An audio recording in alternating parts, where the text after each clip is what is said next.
The rain hammered the windows like 1,000 unspoken regrets. But inside my new loft, the air crackled with something far more dangerous. A spark that could ignite or incinerate everything I'd built from the ashes of my last life. Kai's voice cut through the downpour, rough and unyielding as the Pacific Northwest wind.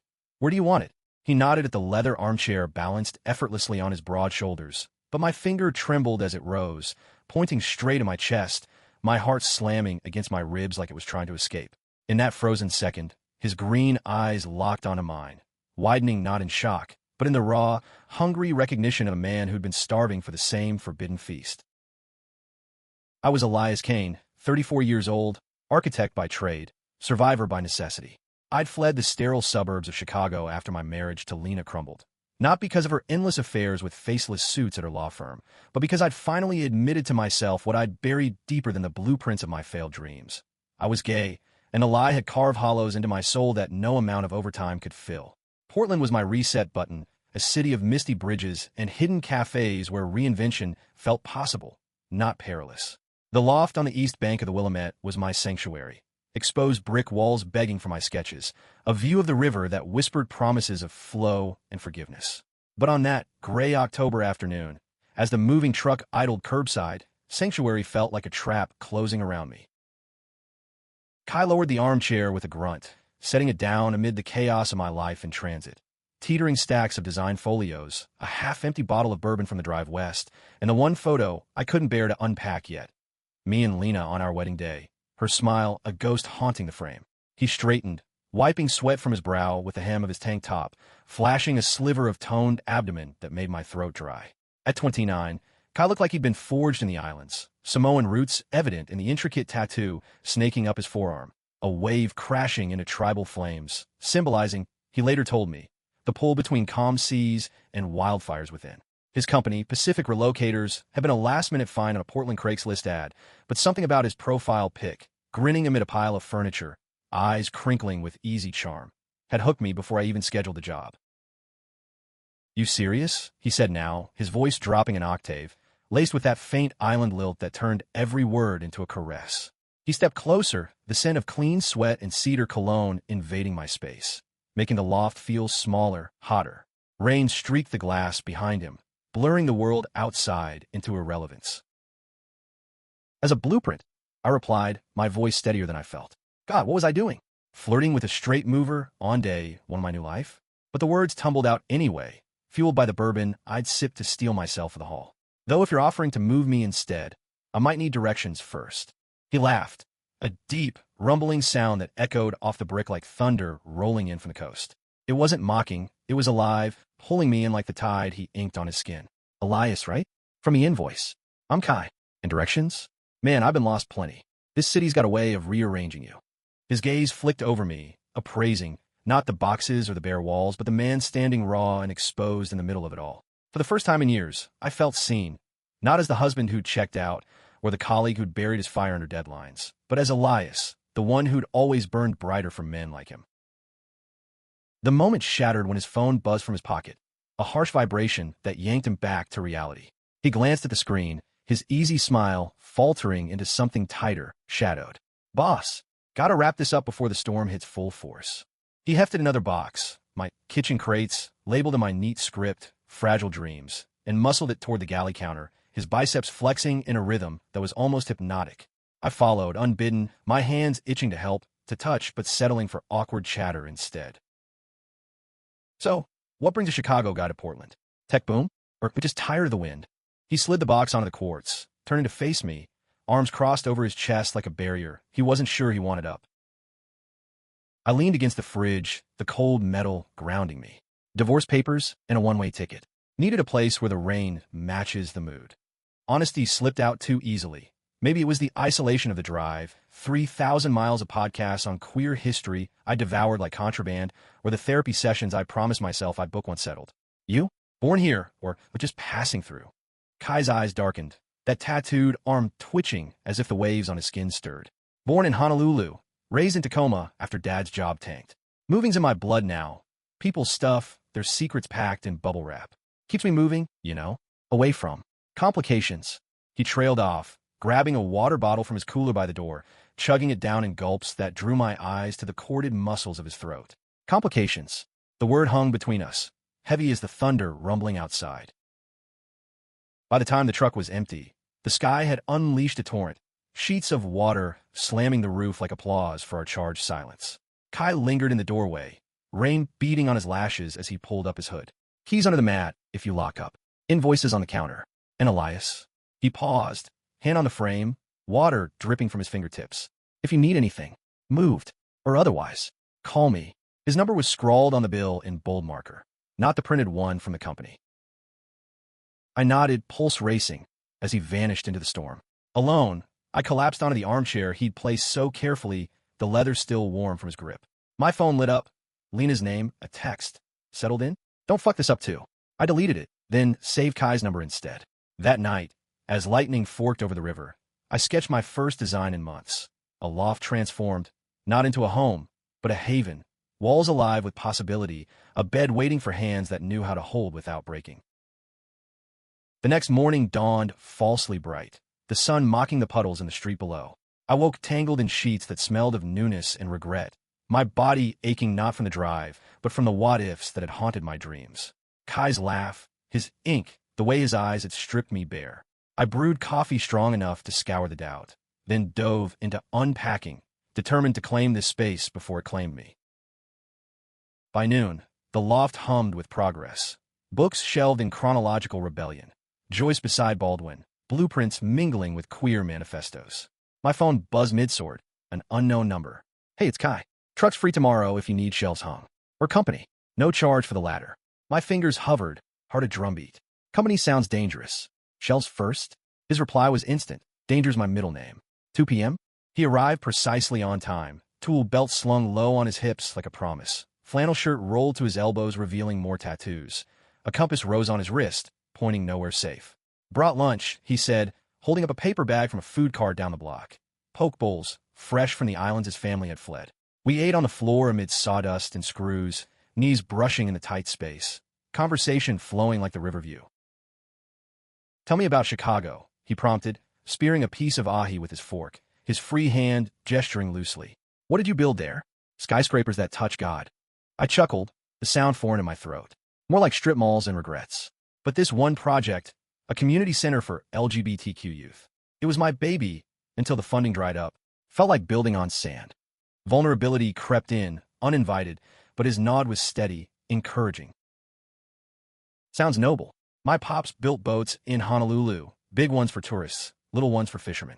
Said every vessel's got leaks. It's how you patch them that counts. He set his bowl aside, eyes on mine. What about you, Elias? What's your leak? The question pierced, and I found myself spilling. The marriage that was armor against my truth, the nights I'd stared at the ceiling wondering if love was just another blueprint I couldn't draw. Kai listened, not interrupting, his presence an anchor in the storm of words. When I finished, silence wrapped us, broken only by the distant hum of traffic. My leak, he said finally, voice soft. Family. Back in Tacoma, they're old-school Catholic, island strict. Dad walked out when I was 10. Mom remarried a guy who preached fire and brimstone. I learned early to hide the parts that didn't fit, the crushes on boys in the locker room, the girls I dated to keep peace. Moving gigs let me breathe, but it's lonely as hell. Our hands met then, accidental on the floorboards, but neither pulled away. Electricity hummed, the air thickening with the scent of sawdust and salt. You're not hiding now, I whispered, thumb tracing the edge of his compass. Not with you. He leaned in, breath warm against my skin, and then his lips were on mine. Tentative at first, then fierce, a collision of pent-up storms. The kiss tasted of poke and possibility, his stubble rough against my jaw, hands framing my face like I was the fragile thing. We broke apart, gasping, foreheads pressed, the world narrowing to this loft, this moment. But as the sun dipped, casting long shadows, Kai's phone shattered the haze. He glanced at it, face paling. Shit, it's my brother. He tracks me sometimes. Old habits. The screen showed a missed call from Lonnie and a voicemail icon blinking like an accusation. Tell me about it, I said, but he shook his head, standing abruptly. Later, promise. He kissed me once more, quick and searing, then grabbed his tools. This isn't over, Elias. Not by a long shot. He left, and I touched my lips, tasting the echo of him. That night, sleep evaded me. replaced by sketches of us. Intertwined lines, a structure unbreakable. But doubt crept in with the rain. Was this real, or just another move I'd regret? Days blurred into a rhythm of construction and connection. Kai became a fixture, showing up with excuses, leaky faucets, wobbly tables, but staying for hours, our bodies mapping each other in stolen touches, kisses that deepened into explorations under the guise of finishing the install. The loft transformed, floating shelves cradling my books, a custom headboard he'd carved from reclaimed fur, etched with waves mirroring his tattoo. And in the quiet hours, we talked about his mother's rosary beads clutched in prayer for his wayward soul, my father's disappointed silence when I'd come out too late to salvage anything. "You're brave," he murmured one evening, as we lay on a half-assembled bed, his head on my chest, fingers tracing my scar. "Starting over like this. I envy it." "Brave or stupid," I replied, kissing his temple. "But with you here, it feels right." Yet shadows lingered. Lonnie's calls grew frequent, texts Kai dismissed with clipped replies. "Just family drama," he'd say, but his eyes would cloud, that easy grin faltering. I didn't push. My own ghosts, Lena's sporadic barbs, the fear of loving too fiercely, kept me cautious. Then came the night of the blackout. Portland's grid failed under a freak windstorm, plunging the city into ink. Candles flickered in the loft, casting golden halos as Kai and I huddled under blankets, wine warming our veins. "Truth or dare?" he challenged, voice husky. "Truth," I said, emboldened. "What's the one thing you'd change about your past?" I hesitated, the weight of it pressing, coming out sooner. To everyone, including myself. His hand squeezed mine, understanding unspoken. "Your turn." He swallowed, candlelight dancing in his eyes. "Dade. Kiss me like the world's ending." He did, slow, devastating, bodies aligning in the dark, clothes shedding like old skins. We moved together, urgent and tender, his strength yielding to my guidance, gasps mingling with the howl outside. In his arms, I found home, not in bricks or beams, but in the curve of his back, the whisper of his name on my lips. Afterward, sated and spent, he confessed in the quiet, "Lonnie's not just my brother. He's protective. Thinks I'm spiraling, chasing distractions like you. But you're not a distraction, Elias. You're the point." I held him tighter, but the storm's fury mirrored the one brewing. Little did I know, Lonnie's protection hid sharper edges. Jealousy born of abandonment, a family fracture Kai had papered over with miles and muscle. The following week brought equilibrium, or so I thought. My first freelance gig landed, a redesign for a queer bookstore in the Pearl District, walls alive with murals of intertwined figures, defying erasure. Kai celebrated with me, cooking adobo in my kitchen, his laughter filling the space like sunlight after rain. "To new beginnings," he toasted, clinking glasses, his free hand on my thigh under the table, a promise of later. But as we cleared plates, his phone lit up again. Not a call, but a photo attachment from Lonnie. Kai's face drained of color as he opened it. A grainy shot of us outside the loft days prior, my hand on his waist, mid-laugh. Below it, who is he? "You know Mom's waiting for you to come home, right? Don't make me tell her." "Fuck," Kai breathed, crumpling the napkin in his fist. "He's been tailing me. Thought it was paranoia, but..." I pulled him close, heart sinking. "Why?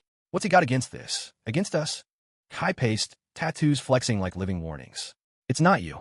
It's me." After Dad left, Lonnie stepped up, became the man of the house at 15. I was the baby, the screw-up who questioned everything, including church on Sundays. When I came out to him last year, drunk after a bar fight, he didn't hate me. He just absorbed it like another burden to fix. Thinks Portland's turning me into someone Mom won't recognize. The vulnerability cracked him open, and I saw the boy beneath the mover, the one who'd hidden love letters in boat hulls, dreamed of horizons beyond Tacoma's mills. "We'll face it together," I vowed, but even as I said it, unease coiled in my gut. Lonnie's photo wasn't just watchful. It was invasive, a line crossed in a threat. That night, sleep came fitful, Kai's breathing uneven beside me. At dawn, he slipped out for a quick call, returning with forced cheer, but the damage lingered, a subtle distance in his touches, eyes darting to windows as if expecting shadows. My bookstore project consumed days, sketches evolving into vibrant proposals, but Kai's absences grew. Double shifts, he'd text, apologies laced with emojis that fell hollow. Worry gnawed. Was it Lonnie, or the fear I'd become his next regret? Then, the confrontation erupted unbidden. I was at a client meeting in the Alberta Arts District, vibrant murals splashing color against autumn chill. when my phone buzzed incessantly. Kai, I need you. Now. Warehouse by the river. No details, just urgency that propelled me into an Uber, heart hammering. The address led to Pacific Relocator's storage yard, chain-link fences rattling in the wind, semis hulking like sleeping beasts. Kai leaned against a loading dock, face bruised, lips split, eyes swelling purple. Elias, he rasped as I rushed to him, hands gentle on his jaw. Lonnie found out about tonight. Ambushed me here, said I was throwing away family for a phase. Punches flew before I could stop it. Rage surged, hot and protective. Where is he now? Gone. But he knows about you, everything. Swore he'd drag me back to Tacoma if I didn't end it. Kai's voice broke, tears mixing with blood.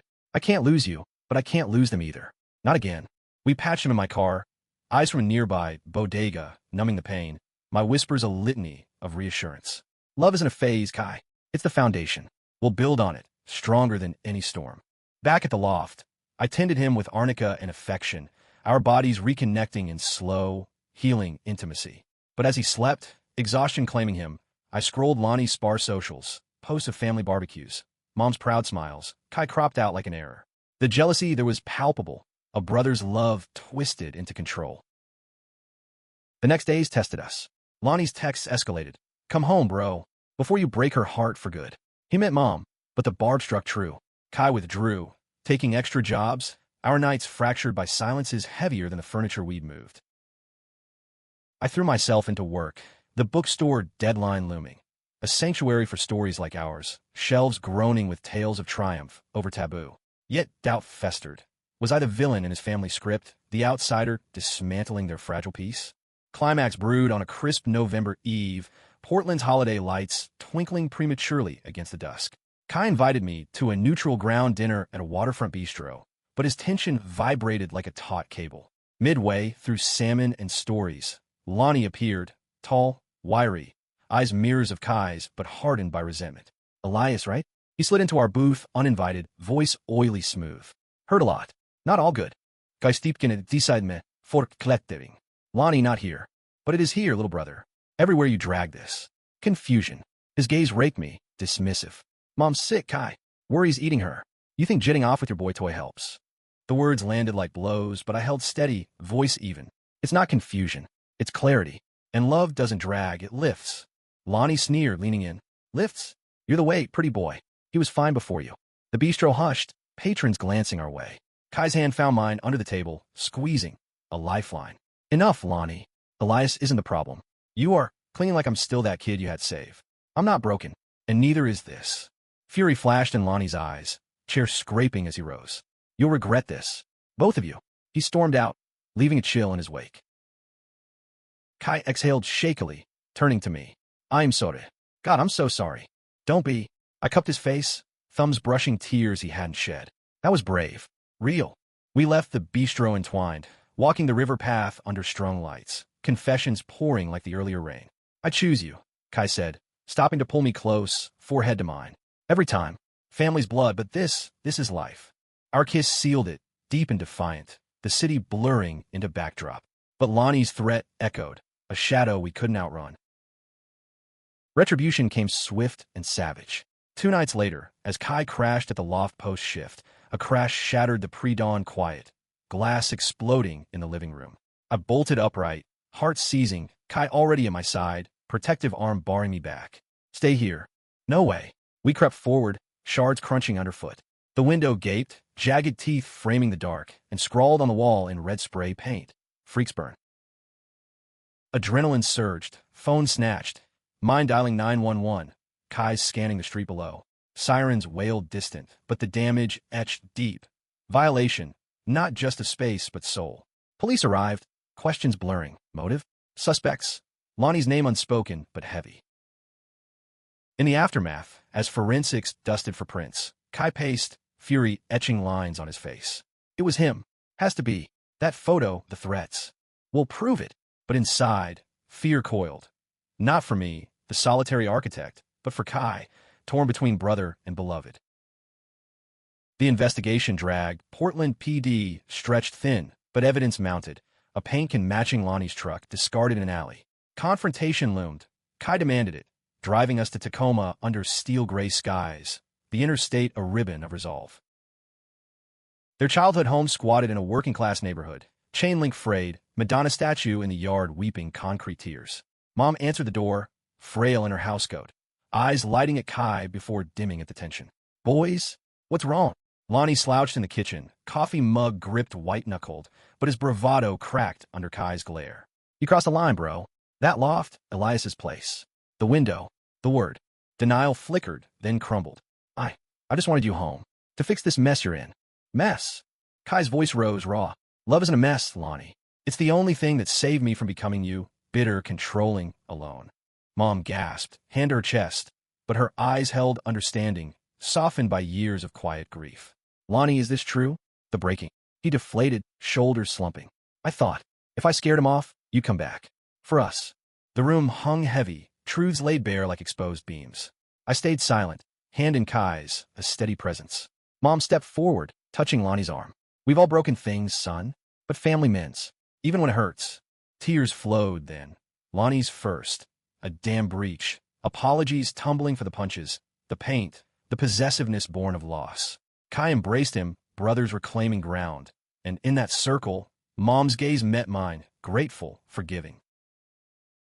We drove back to Portland at dusk, the Olympics silhouetted purple, Kai's hand warm in mine. It's not fixed overnight, he said, voice thick. But it started. Because of you. The loft awaited, window repaired, walls repainted clean. Our life resumed. Deeper now, tempered by trial. The bookstore open to acclaim, murals blooming with stories of resilience. Kai at the ribbon cutting, arm around me proud. Months wove into seasons, rain yielding to cherry blossoms.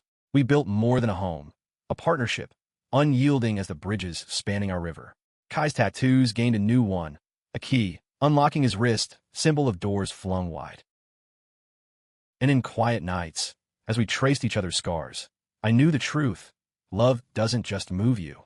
It rebuilds you, piece by unbreakable piece, into something eternal.